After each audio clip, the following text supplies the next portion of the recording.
सागरीय लवणता आज का चैप्टर है। इससे पहले हम पढ़ रहे थे ओशियन बॉटम। और ओशियन बॉटम में मैंने आपको बतलाया कैसे पढ़ते हैं ओशियन बॉटम को। पहले एक कॉमन ओशियन बॉटम यानी समुद्री नितल की संरचना समझ लेते हैं। छज्जा, ढाल, मैदान, कटक और गर्त। फिर एक एक करके जाते हैं। अटलांटिक और इंडियन को ज्यादा डेप्थ में पढ़ते हैं और उसका एक एक डायग्राम बनाते हैं। पिछली क्लास में हमने इसको पूरी तरह से एक्सप्लेन किया था। उसके बाद क्लास रोकी थी मैंने एक सप्ताह के लिए। मुझे थोड़ा वक्त चाहिए था, ओवरडोज हो गया था टाइम का, तो थोड़ा मैंने अपने को रीशेड्यूल किया, रीस्टार्ट किया। आज पहली क्लास है आफ्टर लॉन्ग गैप। और आज की क्लास में मेरा मेन मकसद है आपको पढ़ाना। पढ़ाना नहीं है, आज समझाना है कि लवणता क्या है। लवणता क्या है इसको पहले समझना होगा कि लवण क्या है।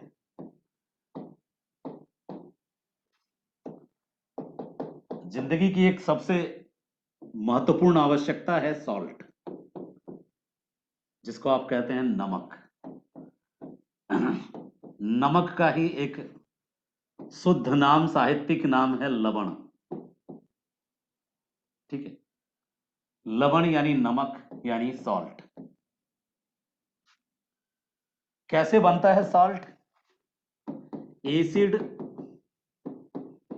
और बेस जब आपस में रिएक्ट करता है, अम्ल के साथ यदि कोई क्षार रिएक्ट करता है तो क्या बनता है? लवण बनता है। और क्या बनता है? जल मुक्त होता है इससे। जो नमक हम खाते हैं वो सोडियम और क्लोरीन का एक स्पेशल जहरीला पदार्थ है। सोडियम भी जहरीला है, क्लोरीन भी जहरीला है। और दोनों जहर और जहर मिलके आपस में न्यूट्रल हो गए हैं। और इस न्यूट्रल स्टेज के लिए टर्म यूज होता है लवण। यानी जो सोडियम क्लोराइड आप खाते हो वो भी एक लवण है, लेकिन वो एकमात्र लवण नहीं है। समुद्र में इसके जैसे जैसे 17 कुल 17 से अधिक प्रकार के लवण मौजूद हैं। 17 प्रकार के लवण, सोडियम क्लोराइड जैसे 17 प्रकार के लवण मौजूद हैं समुद्र में। आप जो भोजन में समुद्री नमक यूज करते हो वो है सोडियम क्लोराइड। आज की क्लास सिर्फ अंडरस्टैंडिंग की क्लास है। नो आंसर फॉर्मेटिंग, नो ज्ञान, सिर्फ समझना है बेसिक। तो लवण है क्या? अम्ल और क्षार के मिलने से, दोनों अति सक्रिय कंपाउंड हैं। Super active compound, hyper active compound है। और इन दोनों के रिएक्शन से बनता है लवण और इसके साथ मुक्त होता है जल। सागर में जो लवण है, सागरीय लवण, उसके लिए तो टर्म यूज होता है सॉल्ट, लवण। ठीक है, क्लोराइड, फ्लोराइड। लेकिन जमीन पर चट्टानों के रूप में भी लवण है। और जो लवण चट्टानों में पाया जाता है, जो लवण रॉक में पाया जाता है, चट्टान में रॉक के फॉर्म में पाया जाता है, उसको भी खान से, खनिज से, खान से खोद के जिसको निकालते हैं उसको खनिज कहते हैं। तो जो नमक मिनरल के फॉर्म में है उसको कहते हैं हैलाइट। हैलाइट क्या है? नमक का खनिजीय नाम है। मिनरल, एज अ मिनरल जो हम लवण यूज करते हैं, खान से, जमीन को खोद कर जो भी निकलता है, खान से जमीन को खोद के जो निकालते हैं उसको खनिज कहते हैं। नमक भी खनिज के रूप में मिलता है। और जो नमक खनिज के रूप में मिलता है उसको बोलते हैं हैलाइट। अब हैलाइट भी नमक है, जो रॉक सॉल्ट कहते हैं उसको क्या कहते हैं? रॉक सॉल्ट कहते हैं। और समुद्र में जो है NaCl, सोडियम क्लोराइड और उसके जैसा 17 टाइप का नमक, इसको सागरीय लवणता कहते हैं, यानी सी सॉल्ट कहते हैं। तो सी सॉल्ट और रॉक सॉल्ट दोनों का कंपोजिशन डिफरेंट है, बट कंपोजिशन डिफरेंट है, दोनों का क्वालिटी डिफरेंट है, दोनों का कलर डिफरेंट है, फिजिकल फीचर अलग है, बट केमिकल फीचर में बहुत सारी सिमिलरिटी है, स्वाद में सिमिलरिटी है। आपने सेंधा नमक का नाम सुना होगा, वो रॉक सॉल्ट है, ठीक है। सेंधा नमक रॉक सॉल्ट है, पूरा पूरा का पूरा मतलब एक पहाड़ी है जो नमक की पहाड़ी है, ठीक है, सिंध क्षेत्र में, और उसको सेंधा नमक के नाम से आप पुकारते हैं, वो हैलाइट है। तो जो चीजें हम पढ़ने जा रहे हैं आज की क्लास में, उसका पर्पस है आपको ये बताना कि ये लवण आया कहां से। जो लवण धरती पर हम देखते हैं, चाहे वो रॉक सॉल्ट के फॉर्म में हो या सी सॉल्ट के फॉर्म में हो, what are the process of the origin of the salt. लवणों की उत्पत्ति कैसे हुई, यदि हम इस पर गौर करें तो हम फिर से ओरिजिन ऑफ द अर्थ पे जाने की कोशिश करेंगे, ठीक है। ओरिजिन ऑफ द अर्थ के कॉन्सेप्ट पे हमें गौर करना होगा, ओरिजिन ऑफ द अर्थ के कॉन्सेप्ट में हमें आना होगा कि जो अर्थ का ओरिजिन हुआ, ओरिजिन ऑफ द अर्थ के कॉन्सेप्ट पे हमको आना होगा कि जो अर्थ का ओरिजिन हुआ, उस समय अर्थ जो था गर्म था, आग का गोला था, तपते हुए आग का गोला था। और जब गर्म था और तपते हुए आग का गोला था at the time of origin, तो जो भी यहाँ पे मिनरल्स थे, एज वी नो कि मोर देन 200 मिनरल्स वन मिलके आपस में रॉक फॉर्म करता है। तो before the formation of the rock, चट्टानों के फॉर्मेशन के पहले, जब अर्थ मेल्टेड फॉर्म में थी, पिघली हुई अवस्था में थी अर्थ, तो उस टाइम पे जो भी मिनरल्स थे, वे सारे मिनरल्स, जो खनिज थे, वे भी मेल्टेड फॉर्म में थे, मैग्मा के फॉर्म में थे। और जब ये मैग्मा के फॉर्म में थे, तो जब भी कोई पदार्थ गर्म होता है, बहुत तप्त होता है, तो उसके बीच की जो केमिकल रिएक्शन है वो तेज हो जाती है, रासायनिक अभिक्रिया क्या हो जाती है, तेज हो जाती है। और हम ये भी जानते हैं कि इनमें से कुछ खनिज जो थे मेटालिक थे और कुछ खनिज जो थे नॉन मेटालिक थे।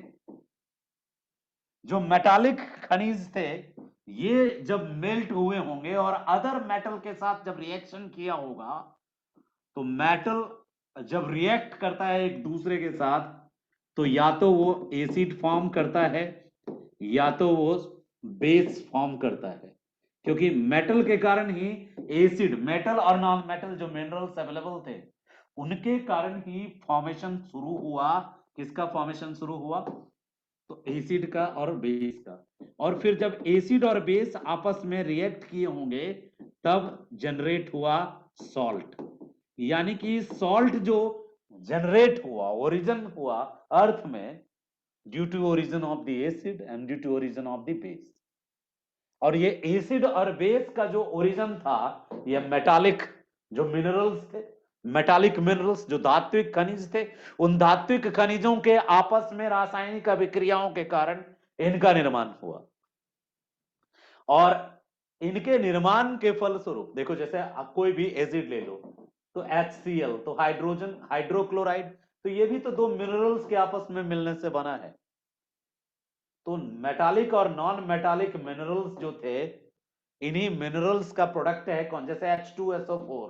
तो H2SO4 ये भी तो एक तरह से क्या है, एसिड है, लेकिन मिक्सचर है किसका, इस कंपाउंड में कौन कौन शामिल है, हाइड्रोजन है, हाइड्रोक्लोरिक एसिड है, ठीक है, या सल्फ्यूरिक एसिड है, हाइड्रोजन है और सल्फाइड है यहां पे, ठीक है। तो सल्फर, हाइड्रोजन, क्लोरीन, ये भी एक टाइप ऑफ मिनरल्स थे। और ड्यू टू केमिकल रिएक्शन, इन मिनरल्स ने अपने आप को चेंज किया एसिड में। इसी तरीके से कुछ ऐसे कंपाउंड भी क्रिएट हुए जो बेस थे, क्षार, और इनके आपसी रिएक्शन के कारण बना सॉल्ट।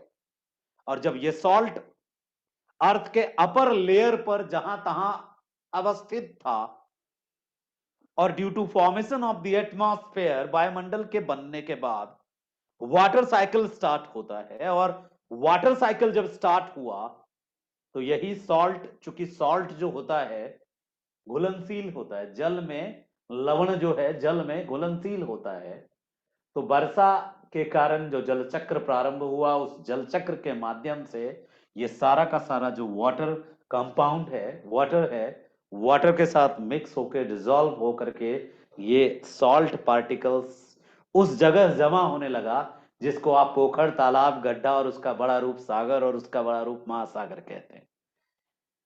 तो सागर महासागर में जो लवण इकट्ठा हुए हजारों, लाखों, करोड़ों वर्षों में, वो एक लंबी प्रक्रिया का परिणाम है। और वो किसी एक कारण से समुद्र में संग्रहित नहीं हुए, बल्कि कई कारण हैं उनके समुद्र में संग्रहित होने के पीछे। तो कुल मिला के जो इंफॉर्मेशन मुझे आपको देना था, वो इंफॉर्मेशन ऐसा था कि कैसे आया लवण, क्या है लवण।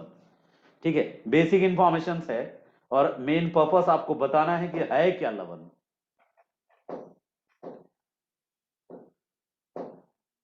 तो अम्ल और क्षार के आपस में संयोग से लवणों का निर्माण होता है। और यदि हम लवणों की बात करें तो लगभग 17 प्रकार के लवण समुद्र में उपलब्ध हैं, सागर में मौजूद हैं।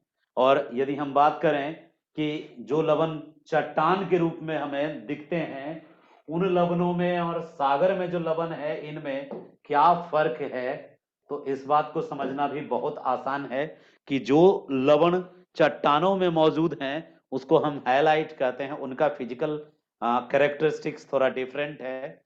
और जो सागर में मौजूद है उनका केमिकल और फिजिकल कैरेक्टरिस्टिक्स डिफरेंट है। अब सागर में कौन कौन से लवण हैं? क्या केवल सोडियम क्लोराइड ही है? नहीं। तो और भी नमक होते हैं। तो कौन कौन से नमक हैं, उन नमक की एक सूची आपको पहले देता हूं। आप उस नमक को पहचान लेंगे, थोड़ा जान लेंगे कि केवल सॉल्ट का मतलब ये नहीं होता जो हम घर में किचन में देखते हैं। ठीक है, सॉल्ट मतलब बहुत सारा तरह तरह का पदार्थ।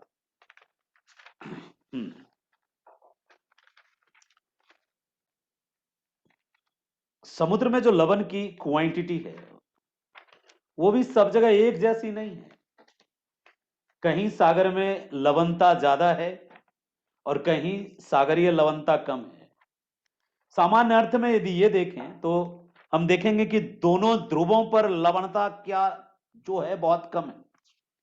तो ध्रुवों पर लवणता के कम होने और विषुवत रेखा और उसके आसपास के क्षेत्र में, वहां भी विषुवत रेखा पर भी लवणता कम, क्योंकि वर्षा ज्यादा होती है वहां पे। कहां ज्यादा लवणता है? सबसे ज्यादा लवणता की बात करें तो सर्वाधिक लवणता आती है जो क्लोज्ड सी है, यानी वैसी झीलें जो बंद हैं, जिसमें स्वच्छ जल कम से कम पहुंचता है, ऐसी झीलों में लवणता ज्यादा है। या फिर जहां पर बहुत ज्यादा तापमान है, ठीक है, टेम्परेचर जहां ज्यादा है और इवेपोरेशन, वाष्पीकरण ज्यादा हुआ है, वैसे स्थानों पर भी नमक ज्यादा है। देखिए, टोटल टाइप्स ऑफ जो सॉल्ट है सागर में, वो टोटल 17 टाइप के हैं। 17 टाइप के मैंने पढ़े थे, डिफरेंट डिफरेंट टाइप के। और उनमें से कुछ जो प्रमुख हैं उनकी मात्रा देख लीजिए। सबसे ज्यादा सोडियम क्लोराइड है। हम नमक का प्रकार बता देते हैं।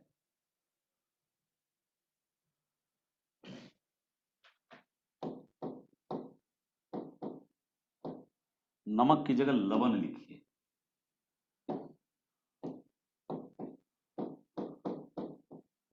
सागरीय लवणों के प्रकार।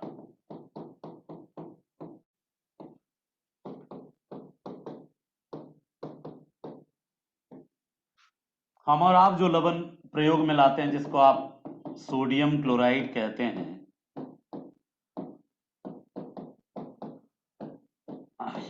ये समुद्र में सबसे ज्यादा क्वांटिटी में पाया जाता है। 77.8% ये पाया जाता है। सागरीय जल में सर्वाधिक कौन सा लवण पाया जाता है? NaCl। दूसरा जो लवण है उसका नाम है मैग्नीशियम क्लोराइड। Magnesium chloride.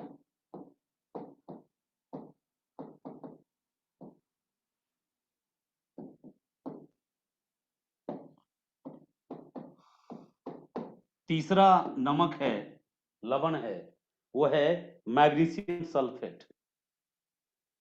कुल मिला के जो प्रमुख है 2, 4, 6, 1, 7 ही है। 7 आप नोट कर लीजिए। मैंने कहीं पर 17 पढ़ा था, लेकिन आई थिंक गलत था वो। सविंद्र सिंह की किताब में 7 बता रहा है। ठीक है, मैं बताऊंगा कहां से था वो, मैं PDF या फोटो खींच के बताता हूं आपको। कहीं देखा था मैंने शायद, एक परमेश्वर दयाल सर की बुक आती है, P दयाल, तो वो पढ़ रहा था कल मैं, तो मैंने देखा था 7 टाइप हैं, 7 ही प्रकार के होते हैं।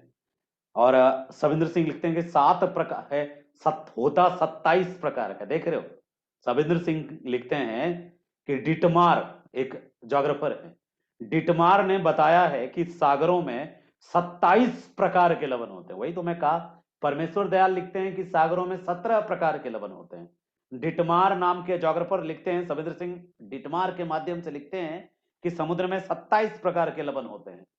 7 प्रमुख होते हैं। ये जो 7 हैं, 7 प्रमुख हैं, इनकी ज्यादा क्वांटिटी होती है।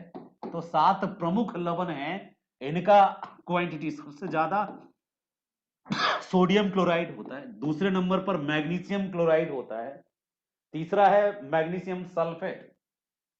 तो जो नमक है या तो क्लोराइड है या ब्रोमाइड है, ठीक है, या सल्फेट है, ज्यादातर यही है, सल्फेट, ब्रोमाइड।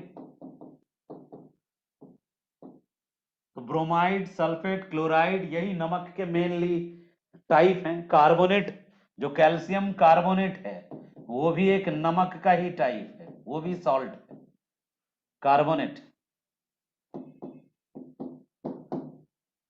तो मैग्नीशियम क्लोराइड हो गया, कैल्शियम सल्फेट हो गया, मैग्नीशियम सल्फेट हो गया, मैग्नीशियम सल्फेट है। ब्रोमाइड कौन है? मैग्नीशियम ब्रोमाइड है, मैग्नीशियम ब्रोमाइड है। और कार्बोनेट हो गया, कैल्शियम कार्बोनेट है, यानी CaCO3 जो है, कैल्शियम कार्बोनेट, ये भी एक तरह का नमक है। और इसके अलावा पोटेशियम सल्फेट है और कैल्शियम सल्फेट है। कैल्शियम सल्फेट है, सल्फेट, कैल्शियम सल्फेट है और पोटेशियम सल्फेट है। तो 7 मुख्य प्रकार के जो हैं वो नमक यही हैं, सोडियम क्लोराइड और मैग्नीशियम क्लोराइड और मैग्नीशियम ब्रोमाइड और मैग्नीशियम सल्फेट और कैल्शियम सल्फेट। कैल्शियम, यानी 4-5 ही हैं जो नमक लवण के निर्माण में जो भागीदार हैं। एक तो सोडियम है और सबसे ज्यादा सोडियम है, इसके अलावा मैग्नीशियम का टाइप ज्यादा है, मैग्नीशियम है, फिर पोटेशियम है और कैल्शियम है, पोटेशियम और कैल्शियम। इन्हीं में सब में जोड़ते चले जाओ, sodium chloride, magnesium chloride, magnesium sulphate, magnesium bromide, calcium carbonate, calcium sulphate. तो कुल मिला के आपको 7 तरह के नमक दिख जाएंगे। यहाँ 6 दिख रहा है आपको, इसमें एक और जुड़ जाएगा तो वो बन जाएगा, जैसे कैल्शियम कार्बोनेट है ना, कैल्शियम सल्फेट है और मैग्नीशियम सल्फेट है, मैग्नीशियम ब्रोमाइड है, ठीक है, एक एक ये छूट रहा है ना, पोटेशियम, तो पोटेशियम सल्फेट हो गया 7 नंबर, 7वां नंबर। तो कुल मिला के ये सबके सब लवण हैं, राइट, सागर में मिलते हैं। सबसे ज्यादा मिलता है 2, लवण, एक सोडियम क्लोराइड और दूसरा मैग्नीशियम क्लोराइड। यदि हम समुद्र का 1 लीटर पानी ले आए घर, तो 1 लीटर पानी को हम गर्म करके नमक बनाएं, तो जो प्योर वाटर है वो तो भाप बन के उड़ जाएगा, और जो नमक बचेगा उसको यदि लैब में ले जाके चेक करेंगे, बताओ भैया इसमें कौन सा नमक ज्यादा है, तो लैब टेक्नीशियन बताएगा 77.8 यानी कि 78% इसमें सोडियम क्लोराइड है, और रेस्ट जो बच गया उसमें भी 10% मैग्नीशियम क्लोराइड है, यानी कि 78 + 10 यानी 88। बाकी का जो 12% है उसमें 2700 प्रकार का हो सकता है, जो जो अवेलेबल हो। तो डिटमार ने बताया था 27 टाइप ऑफ सॉल्ट है। कौन थे डिटमार? एक ज्योग्राफर थे। कहां बताया था उन्होंने? एक अभियान चलाया था, चैलेंजर अन्वेषण, चैलेंजर डिस्कवरी, चैलेंजर कटक, याद है ना आपको चैलेंजर कटक?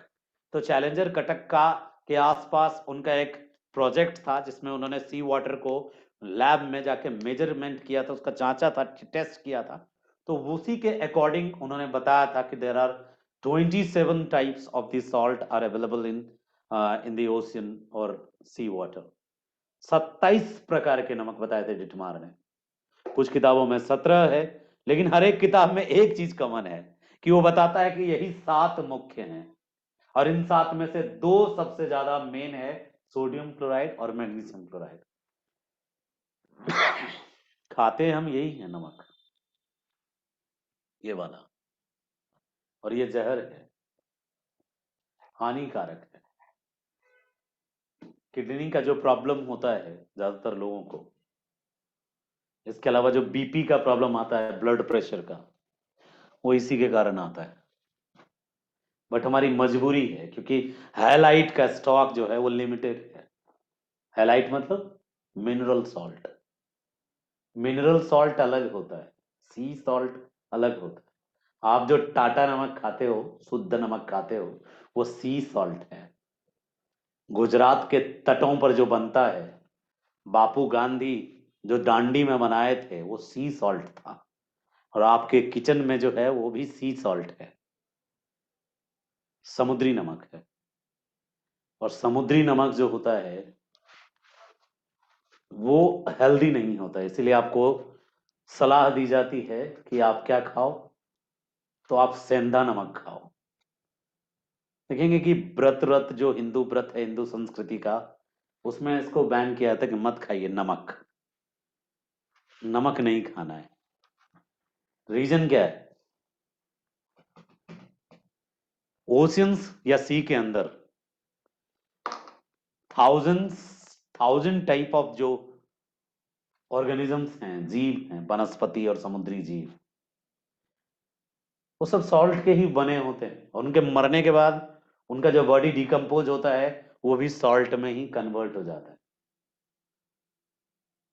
कैसे आप ये कह रहे हैं? जैसे आपने बोला चूना प्रधान जीव, कोरल, कोरल रीफ्स, कोरल जो कोरल रीफ्स बनाता है, चूना प्रधान वनस्पतियां पाई जाती हैं, चूना प्रधान प्लैंकटन पाया जाता है। चूना खुद अपने आप में जो कैल्शियम कार्बोनेट है वो एक नमक है।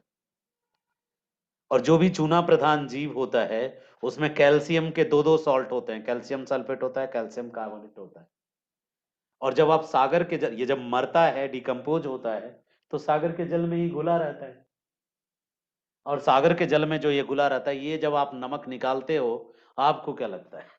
आपके किचन में रखा जो नमक है वो हूबहू 100% प्योर शुद्ध केवल NaCl है? नहीं, वहां पे भी NaCl 77.8% ही है। उसमें उसमें भी कुछ क्वांटिटी में कैल्शियम कार्बोनेट मिला है। नमक का रंग उजला ही क्यों होता है? सेंधा नमक तो उजला नहीं होता, कभी नहीं सोचा आप?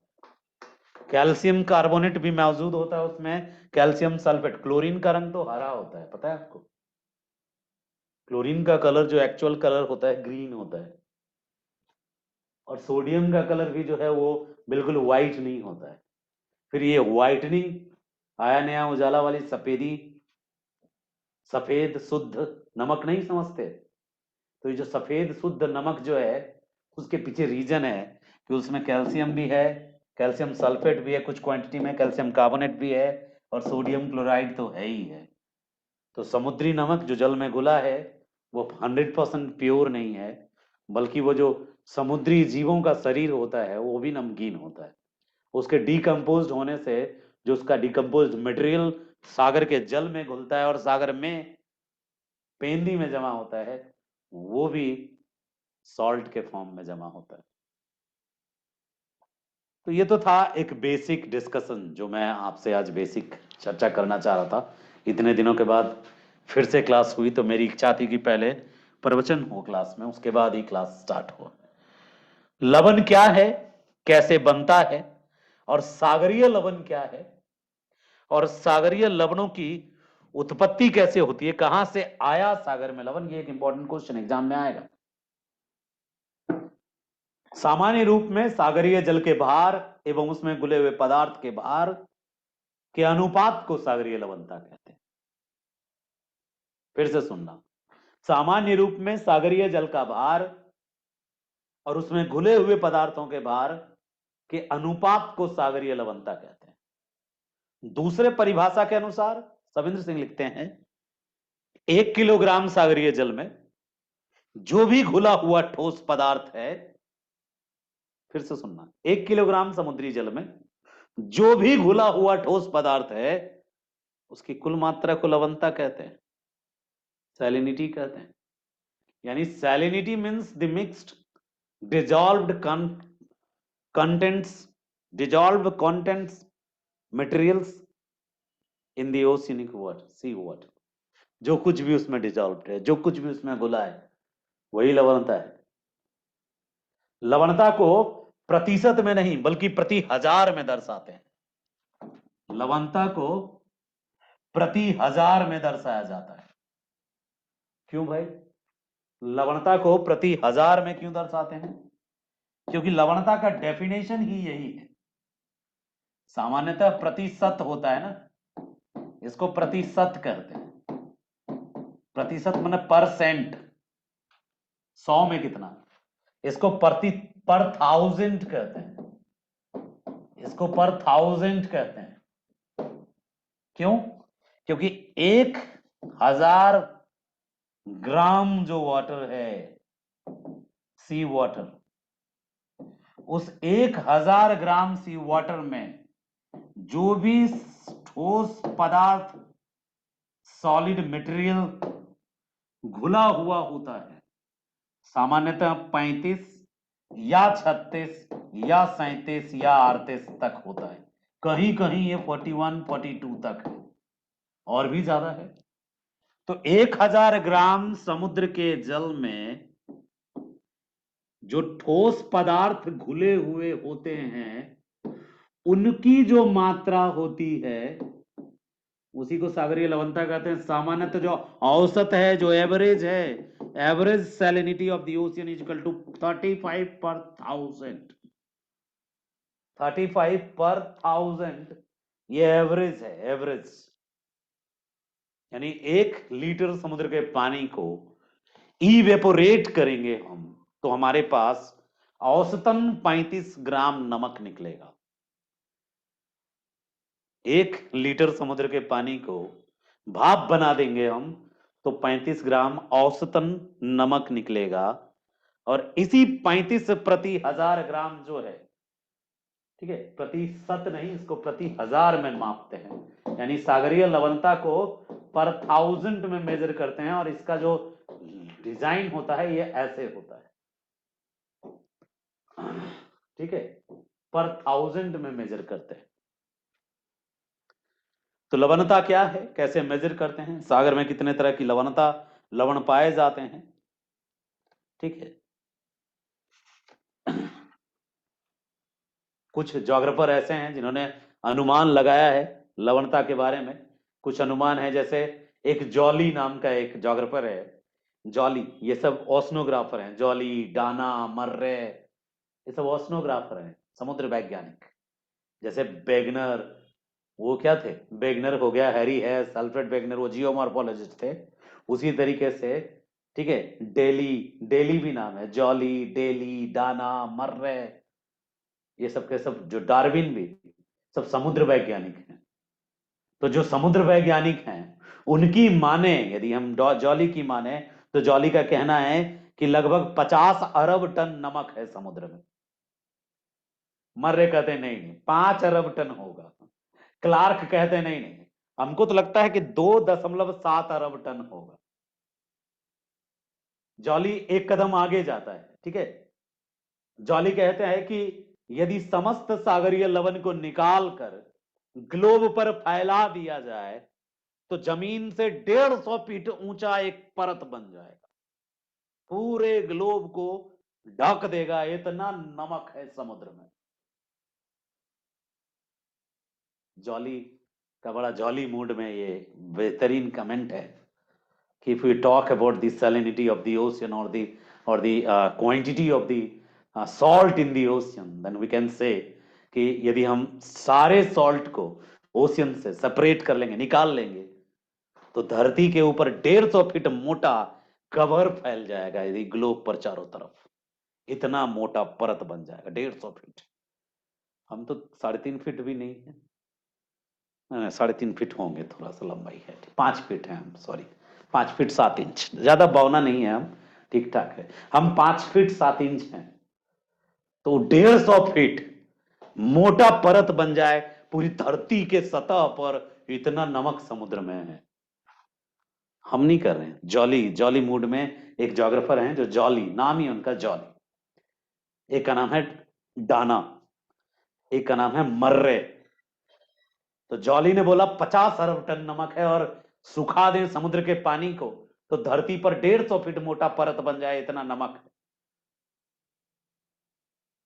मर्रे कहता है कुछ ज्यादा नहीं बोल दिया दोस्त, 5 अरब टन होगा ज्यादा से ज्यादा। क्लार्क कहता है नहीं, 2.7 अरब टन से ज्यादा नहीं है। यानी जोग्राफर्स कंफ्यूज हैं। कुछ जोग्राफर्स का मानना है कि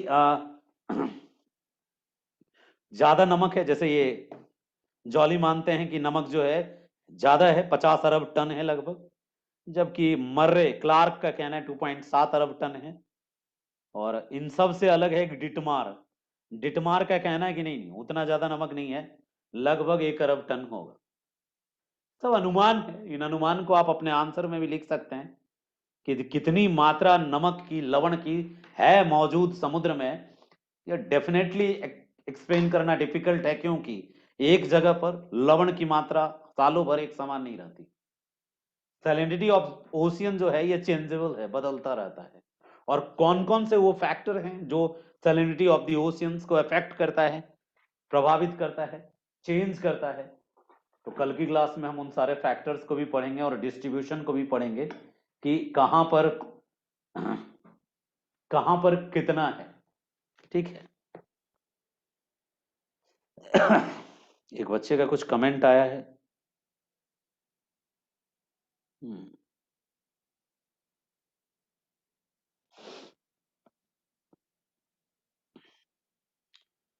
दीपेंद्र जी का कहना है कि सर समय मिलने पर रूस यूक्रेन युद्ध एवं यूक्रेन के भौगोलिक क्षेत्रों की चर्चा की जाए। जी दीपेंद्र जी, एक क्लास में ऑर्गेनाइज करूंगा लाइव यूट्यूब पे, जिसमें मैं आपको रूस यूक्रेन के युद्ध और युद्ध के कारण, युद्ध के उपाय और उसके भौगोलिक चीजों की भी चर्चा करेंगे। ज्योग्राफी में दो ज्योग्राफर हुआ करते हैं, एक का नाम था जिनको हम कहते हैं हॉटलैंड थ्योरी देने वाले मैकाइंडर, और एक है स्पाइकमैन जिसने रीमलैंड थ्योरी दी थी। तो हॉटलैंड थ्योरी और रीमलैंड थ्योरी ऑफ द ज्योग्राफी जो है जियोपॉलिटिक्स की, वो बहुत क्लोजली, स्पेशली हॉटलैंड थ्योरी जो है वो कनेक्ट होती है यूक्रेन पे। पूरी दुनिया आज यूक्रेन के लिए जो लड़ रही है, मर रही है, उसके पीछे बहुत पहले एक बार मैकाइंडर थे, एक पादरी इंग्लैंड के, उन्होंने हृदय स्थल का सिद्धांत दिया था। वहां से जुड़ता है यूक्रेन की कहानी कि आखिर यूक्रेन रूस के लिए इतना अहम क्यों है।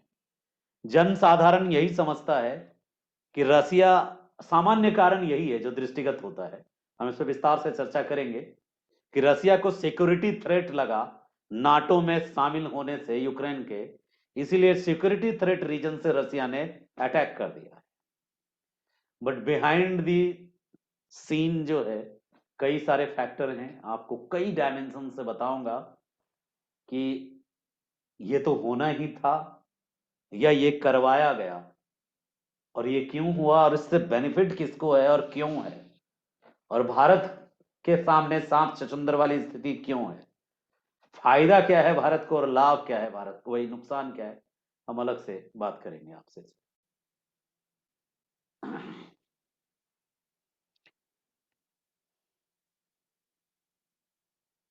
जी बिल्कुल, जिया ज्योग्राफी की बच्ची है, मतलब ज्योग्राफी की स्टूडेंट है हमारी, वो जियो से एमए है, तो वो बता रही है आपको कि जिसने हार्टलैंड पे कंट्रोल कर लिया, उसका कंट्रोल पूरे वर्ल्ड पे। ठीक है, मैं बताऊंगा बेटा, यूट्यूब पे एक क्लास, अभी जिया के लिए एक और क्लास मैंने प्लान किया था, झारखंड पीसीएस के लिए, इनका मुख्य परीक्षा है इस बच्चे का, बट नहीं दे पाया क्लास क्योंकि मैं बीपीएससी के पीटी के लिए मटेरियल बना रहा था। अब थोड़ा फ्री हुआ हूं तो मैं जरूर ऑर्गेनाइज करूंगा। तो हम अगली क्लास जो लाएंगे ना यूपीएससी यूट्यूब पे, उसमें हम आपको यूक्रेन वाला इशू एक्सप्लेन कर देंगे दिन में कोई टाइम। और बीपीएससी में कौन सा सब्जेक्ट परसेंटेज के हिसाब से ज्यादा इंपॉर्टेंट है, हम बता देंगे, बिल्कुल इस पे हम काम कर लेंगे। इस पे परसेंटेज के हिसाब से कौन सा सब्जेक्ट इंपॉर्टेंट है, पीटी के लिए पूछ रहे हैं योगेंद्र त्यागी जी, पीटी के लिए पूछ रहे हैं आप, माइक ऑन करिए आप। अच्छा, पीटी के लिए 4 सब्जेक्ट इंपॉर्टेंट है, सबसे ज्यादा करंट अफेयर्स जिससे 40 क्वेश्चन आता है, 37 से 40 क्वेश्चन आता है करंट अफेयर्स से, 29 से 30 क्वेश्चन आ रहा है साइंस से, दूसरे नंबर पे साइंस है, और तीसरे नंबर पे इंपॉर्टेंट है, वो जो पीडीएफ बना रहा हूं ना, उसमें सब लिखा है, तो मिल जाएगा आपको। ठीक है, सैलिनिटी सब भाई बहन पढ़ के रखिएगा, कल हम सैलिनिटी और टेम्परेचर फिनिश कर देंगे, कल नहीं, अब आपकी क्लास याद रखिएगा टीटीएस में है, कोई भूलेगा नहीं इस बात को। ट्यूसडे, ठीक है, कल ही तो ट्यूसडे है, तो कल होगी आपकी क्लास, ट्यूसडे के बाद थर्सडे और उसके बाद सैटरडे, 3 दिन आपकी क्लास है, और 9:30 से है आपकी क्लास, मैक्सिमम 11 PM तक। ठीक है, आज क्लास इतनी ही है क्योंकि अभी हिस्ट्री की क्लास है। अच्छा, टीटीएस बोलकर 11 12 की याद दिला दी। ठीक है बेटा, 11 12 की जगह अब तो और भी ज्यादा टीटीएस की जरूरत है क्योंकि पीटी नजदीक आ गया है, तो प्रीलिम्स पहले इंपॉर्टेंट है, तो प्रीलिम्स के लिए प्रैक्टिस जरूरी है, इसलिए हम टीटीएस कर रहे हैं। ठीक है, चलो फिर मिलते हैं हम आपसे।